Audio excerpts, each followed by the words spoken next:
Oi, gente. Quem é vivo sempre aparece, né? Pois é, a gente está voltando hoje aí para falar de um assunto que a gente tem percebido como bastante frequente em vários atendimentos, e na verdade acho que a gente acabou já falando sobre isso de alguma forma em vários outros episódios e vídeos, mas a gente está voltando a falar sobre alguns aspectos relacionados a gênero, né? A questões que a gente tem atendido em vários casais aí. É. O que a gente percebe, né? Que mesmo com todas as mudanças que a gente vem tendo, né, na sociedade em relação a essa percepção, né, das questões de gênero, ainda tem muitos aspectos, né, que permeiam as relações, principalmente as heterossexuais, né? Mas isso tá, a gente vê que está enraizado mesmo, assim, até nos casais mais desconstruídos, assim, a gente percebe algumas questões que trazem sofrimento, que estão relacionadas a essas questões de gênero, né? Uhum, sim. Então, acho que um primeiro assunto, né, que é isso, né? Esse vídeo não se propõe a esgotar esse tema, né, de apresentar como que esses estereótipos se apresentam de forma talvez repaginada, assim, então não é essa a intenção, mas a gente talvez compartilhar pequenas observações que a gente tem feito, até para tentar abrir um espaço para conversar se essas também são observações que vocês têm feito aí nos cotidianos de atendimento de vocês, né? Então, para a gente tentar fazer um recorte, né, e trazer de forma um pouco mais detalhada o que a gente tem observado, a gente vai falar sobre um desses aspectos de gênero que ainda se apresentam, que é a questão financeira, assim. Acho que a gente até vai pegar emprestado alguns termos, né, que a professora Valesca Zanello traz e apresenta, e convidamos aí a todos vocês a entrarem em contato, além do próprio livro dela, né, ela tem diversas participações em podcasts, né? Tem uma página também bastante movimentada, para a gente trazer essa questão assim dos dispositivos, né? De como os homens e as mulheres muitas vezes se constituem nas nossas sociedades, né? E aí, pensando primeiro, né, no que ela chama de dispositivo da eficácia, e como que os homens muitas vezes têm uma importância, assim, né, ao trabalho, na verdade, a questão financeira, laboral, tem importância muito ímpar, assim, né, nessa construção da identidade de quem eles são mesmo, de quais são esses papéis. E É. muitas vezes nesses casais ainda existe esse homem que tem, né, essa responsabilidade maior de ser o responsável financeiro pela casa. Porque parem aí para pensar, né? Se a gente pegar duas situações que são semelhantes, vamos pegar um casal heterossexual que o homem sai para trabalhar, a mulher fica em casa cuidando da família e dos filhos, e de casa, né, dos filhos, e essa mesma situação, só que a mulher vai trabalhar e o homem fica em casa cuidando dos filhos e da casa. Vocês acham que socialmente essas duas situações, elas mesmo sendo semelhantes, são vistas da mesma forma?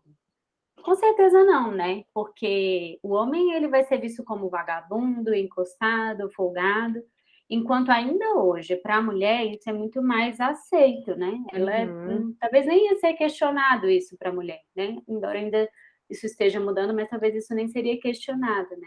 E aí a gente já começa a perceber que essa situação, por exemplo, ela ainda tem um peso diferente para o homem, que era o que a Amanda estava falando. E aí é curioso porque, embora a gente tenha visto, né, casais que são jovens e que têm formações e que já trabalharam e tal, chega um momento, muitas vezes no nascimento dos filhos, em que um deles, e né, nessa nossa experiência mais atual, tem sido as mulheres permanecem em casa e interrompem essa rotina de trabalho profissional. E aí, uma questão que tem aparecido é que elas têm um incômodo deste lugar, mas no sentido de ter, às vezes, até uma dificuldade de aceitar ou de verbalizar que há um desejo de permanecer neste lugar por algum tempo, sem essa outra vinculação profissional externa, né? Então, muitas vezes, tem uma dificuldade de dizer, não quero trabalhar por um tempo, quero, de fato, me dedicar à maternidade, né, ou aos afazeres de casa, justamente porque tem essa pressão também, né, que a gente agora ocupe todos os lugares que são possíveis, né? Então, não só os lugares externos, mas a gente ainda fica com essas heranças também do que ela, né, a Valesca vai chamar do dispositivo materno, aí desse lugar que a gente se constitui enquanto mãe, muitas vezes, né, de forma identitária, assim. Então, uma das questões que a gente tem trabalhado é dessas mulheres, por exemplo, entenderem esses papéis e talvez, inclusive, se permitirem escolher esses papéis, ainda que por um determinado tempo apenas. Porque o problema não é exatamente como que essa configuração se dá, se o homem sai, a mulher fica, né? mas o que também tem de questões emocionais por trás disso, assim, né? Então, a gente não está querendo dizer, a mulher tem que trabalhar necessariamente, o homem também, né, tem que trabalhar, ou tem que ficar em casa. Isso vai depender muito de cada casal. E essa configuração, muito semelhante de vários casais que a gente tem atendido, ela também acaba funcionando de forma diferente para cada um, né? Uhum. Então, se é um desejo, né, que a mulher permaneça em casa e ela topa isso, né, e o marido também não tem problema em relação a isso, né? Ok, que funcione assim, né? Mas o que que também a gente começa a pensar das questões, por exemplo, financeiras de casa, assim, como que eles vão lidar a partir do momento que fazem essa escolha, né? Como que eles vão lidar com essa questão financeira, que é um assunto que muitas vezes pega para os casais, né? Então, essa responsabilidade financeira, há casais que nesse mesmo formato, né, eles conseguem administrar de forma conjunta. Então, ainda que quem ganhe esse dinheiro seja o homem, por exemplo, mas a mulher se sente dona também, não só do dinheiro, mas das decisões que vão ser tomadas a partir dessa renda. E outras situações que esse dinheiro é do marido, né? Embora ela também usufrua e tal, mas há uma sensação realmente de distância em relação a essas responsabilidades, até a liberdade mesmo que envolve ter dinheiro, né? E poder escolher com que gastar, planejar e fazer coisas nesse sentido. Então, é uma situação que pode ser vivida de forma igual, mas, né, também tem essas repercussões muito diferentes. Eu acho que o comentário que a gente queria trazer é sobre como é possível fazer de formas diferentes e que não há um modelo único, ainda que se mantenha esses estereótipos, né, em que o homem trabalha e que a mulher fica em casa. Sim. E aí, qual que é o nosso papel enquanto terapeutas de casal, né, quando a gente se depara com situações como essa, assim, né? É a gente também trazer à luz como que, e a consciência mesmo desse casal, né, de como que essas questões que a gente no psicodrama chama de conservas culturais, assim, né? As conservas culturais, elas são justamente como se fossem caixinhas que elas muitas vezes elas mantêm e às vezes congelam a gente de potencialidades, né? Então, por exemplo, essa questão do machismo, né, do homem sair, muitas vezes ela pode ser uma conserva cultural para impedir, né, que se pense em outros modelos, em alternativas diferentes. Então, a ideia é a gente parar para pensar como que essas questões que são sociais, e a gente se constitui a partir também dessas questões sociais, Uhum. né, elas nos constroem justamente e muitas vezes elas acabam despotencializando o que a gente, os nossos desejos, o que a gente gostaria, as formas como a gente gostaria de funcionar. E os casais, principalmente, então, né? Porque o que acontece às vezes se faz essa escolha, mas não tem consciência do que essa escolha também está levando para cada um desse casal, né? Então, por exemplo, a mulher pode fazer essa escolha de ficar em casa, que desejar, almejar, por exemplo, ter uma liberdade financeira, mas não conseguir executar, por exemplo, os cuidados, né, desse compartilhamento que a Amanda falou, né, do saber quanto que tem, quanto que recebe, quanto que sai, né, e isso gerar um sofrimento para ela, por exemplo. Uhum. E por que eu acho que é relacional? Porque, obviamente, dependendo de como esse homem, que é o que ganha o dinheiro, ele lida com o fato dele ser quem ganha o dinheiro, talvez isso favoreça ou dificulte que essa mulher entre e participe, se sinta também dona, né, desse dinheiro e dessas decisões, desse poder, né? Acho que simbolicamente o dinheiro também traz isso. E dependendo de como esse homem faz, né, e como que esse casal então vai se articular, isso realmente pode ser lido como algo da família. Que, inclusive, em alguns momentos a gente também vê casais que trocam, né? Que há casais em que é a mulher que está trabalhando, ela que tem a renda, e o cara está, por exemplo, por um tempo estudando, né? E nesse momento ele não contribui financeiramente e tal. Então, e ele também tem talvez as dificuldades de entender que aquele dinheiro que ela ganha também é dele, né, e de não ser o provedor naquele momento da família, mas isso também depende da forma como essa mulher conduz, né? Ou seja, de fato são coisas relacionais que é preciso a gente entender e também conseguir, de alguma forma, fazer com que eles percebam isso, porque muitas vezes tem esse discurso de que é o outro, né? E aí, de novo, a gente terceirizando isso, e a gente tem essa possibilidade, então, em contexto de atendimento de casais, de fazer essas informações circularem para que eles possam se ver, né, se perceber onde estão e também decidir para onde vão a partir daí. Uhum. E quando a gente para pensar assim, quais são os prejuízos, por exemplo, que os homens também podem carregar, que a gente tem percebido, né, no consultório, de ocupar esse lugar, às vezes também existe uma sobrecarga, por exemplo, até mental também. A gente sabe que a gente fala muito isso das mulheres, porque as mulheres ficam em casa, né, cuidando dos filhos, com todo o trabalho, existe uma sobrecarga mental. Mas, por outro lado, o sofrimento também existe para o homem, e é isso que a gente não pode ignorar, né, quando a gente está falando das questões de gênero, né.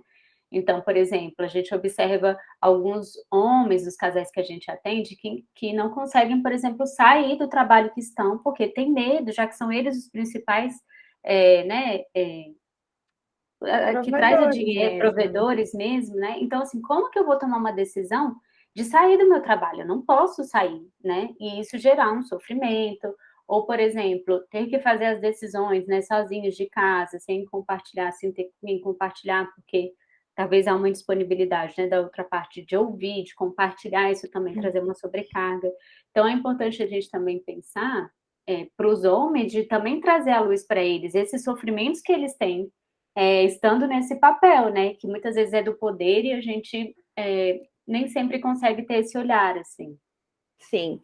Então, acho que tem esse lembrete, né, de como que essa questão financeira, ela pode ser algo que é muito mais do que concreto, também tem diversas simbologias, né, e de como que isso tem sido algo, né, que nos chama atenção nesse sentido, de por um lado, ainda ser reproduzido esse papel que a gente talvez veja historicamente aí, né, as avós que ficavam em casa, que não trabalhavam, e os homens que saíam para trabalhar.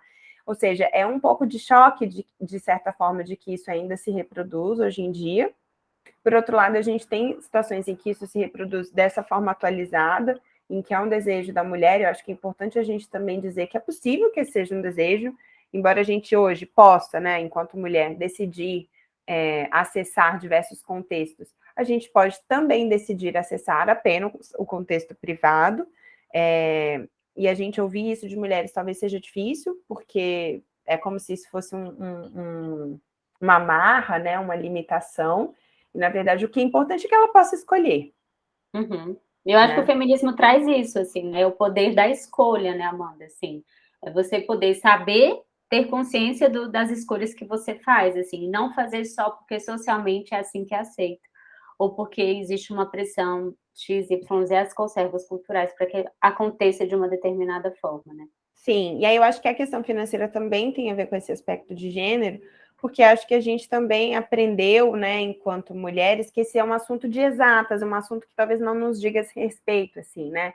Então, muitas vezes tem outras pessoas que tomam de conta dos dinheiros, né, do dinheiro das mulheres, assim, ainda que elas ganhem, né? Então, talvez esse seja um assunto difícil de inicialmente elas se sentirem aptas a falar, a tomar decisões, a saber onde investir, a realmente ter um valor ali, né, na sua opinião.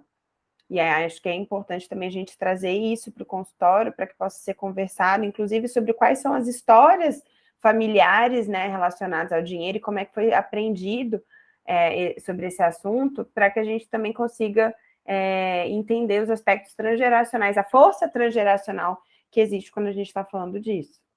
Porque às vezes até os pacientes se identificam assim, do tipo, nossa, foi assim que eu aprendi, mas aí fica nisso, assim, foi isso que eu aprendi, tá bom, é assim que eu vou continuar, né?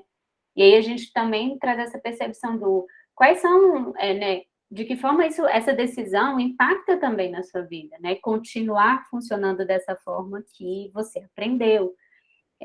Ou de que forma isso que você aprendeu também pode ser atualizado, né? Não é que Uhum. você vai ignorar totalmente o que você aprendeu, mas de que forma que isso pode ser atualizado para ser a realidade de hoje, né? E uma outra coisa que a gente pode pensar em como nós, terapeutas, podemos facilitar esse assunto, né, para o casal, tem várias formas diferentes, assim. Uma que a gente pensa às vezes o casal tem dificuldade de trazer esse assunto, né? Assim como o sexo, que também é um tabu de falar na terapia, Uhum. o dinheiro também é.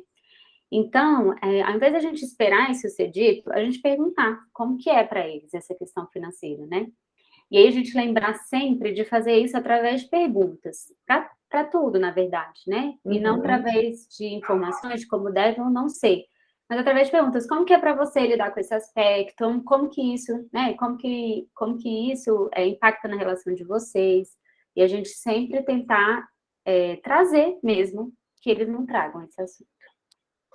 Porque a gente sabe, né, pensando aí na rotina e na dinâmica de cada casal, de cada família, que às vezes a forma como se lida com o dinheiro é mais um exemplo de como que a dinâmica entre eles funciona, né? Então a gente também ter noção disso nos ajuda a entender outros aspectos que provavelmente também são, né, generalizados e outras formas de se relacionar com outras coisas também pode ser de uma forma parecida.